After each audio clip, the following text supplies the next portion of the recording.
Oke, kembali lagi bersama saya di channel Belajar Tapi Main, Main Tapi Belajar. Gimana itu ya konsepnya? Yang jelas kita akan belajar bareng.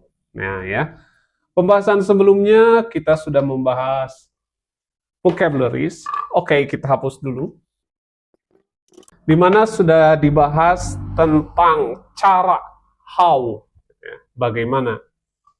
How to add vocabularies in effective way. Bagaimana cara kita menambah kosakata bahasa Inggris dengan cara yang efektif. Ya, masih ingat? Kita review sebentar. Sering dilihat. Cari kata-kata, you can find out the words that always often see that words gitu ya. Sorry. Jadi cari kata-kata yang mana benda tersebut sering kita lihat.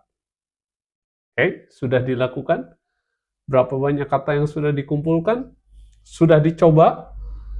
Kalau belum dicoba, kita ulangi.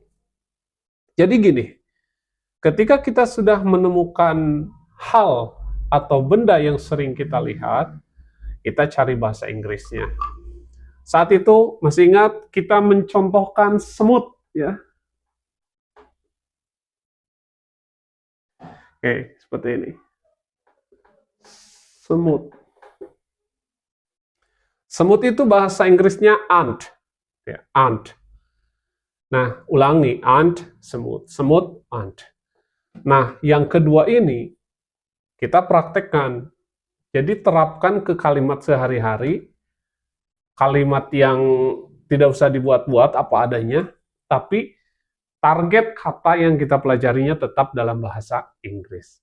Ternyata, nih, pernah nggak kita sadar kalau orang tua kita, karuhun kita, sesepuh kita, gitu ya, sesepuh, pernah mempraktekkan cara ini, atau mungkin sering. Mereka sebenarnya sedang mempraktekkan pembelajaran bahasa Inggris. Begini nih, ada fakta menarik. Kalau di bahasa Sunda, nih ya, kalau anak udah mau maghrib, anak tersebut belum pulang. Nah, banyak sekali orang tua yang bilangnya begini, eta budak teh los kemana? Atau di Indonesia kan, ini anak teh hilang kemana gitu kan. Nah, orang tua kita zaman dulu suka bilang los kemana, hilang ke mana. Ternyata mempraktekkan cara yang tadi saya sampaikan. Ya, target kata. Nih, oke, jelas ya, target kata. Jadi yang dimaksud target kata tadi, kita setelah mencari kata yang sering dilihat, didengar, maupun dirasakan, kita targetkan kata itu tetap dalam bahasa Inggris. Tapi penerapannya, kalimatnya dalam bahasa Indonesia. Bisa bahasa Indonesia, bahasa daerah masing-masing bisa. Misal di sini tadi orang tua mempraktekkan, eta budak teh los kamana, los. Nih, los. Lost itu bahasa Indonesianya hilang, menghilang. Nah, ternyata orang tua kita bahkan tidak hanya kata lost. Kayak banyaklah bahasa Inggris yang udah jadi bahasa serapan. Coba ya, kalian komentar kata-kata apa aja kiranya yang udah jadi bahasa sehari-hari kita. Misalnya ketel. Terus, coba ya, kita nanti kalian tulis di kolom komentar. Nah, gimana caranya? Ya, kita praktekkan tadi. Setelah dapat kata itu, lalu kita terapkan ke kalimat sehari-hari. Contoh kita dapat kata semut, ant. Ya, dulu contohnya di pertemuan sebelumnya, banyak ant di dinding rumah. Gitu. Targetnya tetap ant. Kita dapat kata baru lagi, misalnya lantai. Oke, kalau yang udah tahu, nggak apa-apa ya. Kita skip. Tapi buat yang belum tahu kalau lantai itu bahasa Inggrisnya floor. F-L-O-O-R. Floor. Nah, si lantainya ini tetap dalam bahasa Inggris. Contoh begini. Banyak sekali floor di rumah saya yang udah retak. Nah, itu. Atau bahasa kalian lah bebas. Banyak sekali debu di floornya. Floornya kotor, floornya harus dipel. Itu mengenai belajar kosakata. Nah, sekarang kita akan ke pembahasan selanjutnya, yaitu apa? Kita berangkat dari keluh kesah. Ya. Setelah saya mencoba mensurvei 1.000 orang, tidak ya, bercanda. Maksud saya beberapa orang, hampir. Ya mungkin kalian setuju atau tidak. Kalau kalian setuju silahkan like. Dan jangan lupa di subscribe.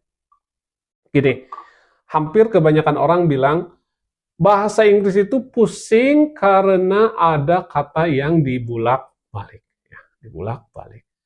Nah itu, kata yang dibulak-balik itu sebenarnya begini. Ya, simpelnya, oke sebentar. Kita hapus dulu ini. Simpelnya contohnya gini ya. Di sini saya punya buku. Nih, ada satu buku. Kalau dalam bahasa Inggris, misalnya gini, buku agama. Buku agama. Nih.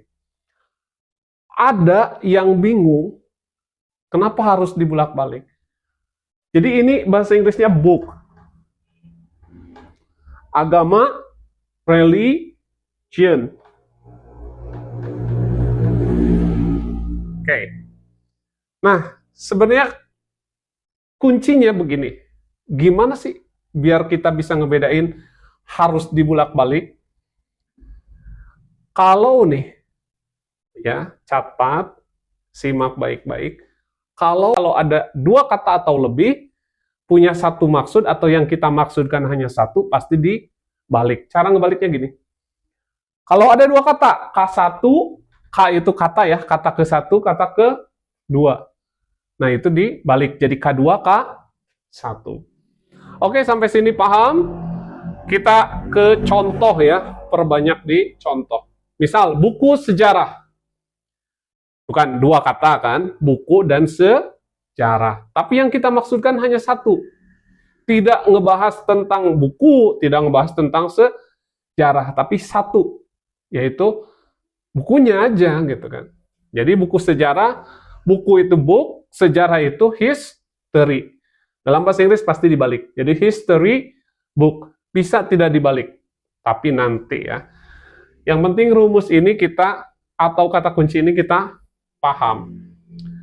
Buku sejarah Indonesia. Ayo. Karena kita cek kalian sudah paham atau belum. Buku sejarah Indonesia. K1, K2, K3. K1-nya buku, K2-nya sejarah, K3-nya Indonesia. Gimana? Silahkan tulis jawabannya di kolom komentar. See you, bye-bye.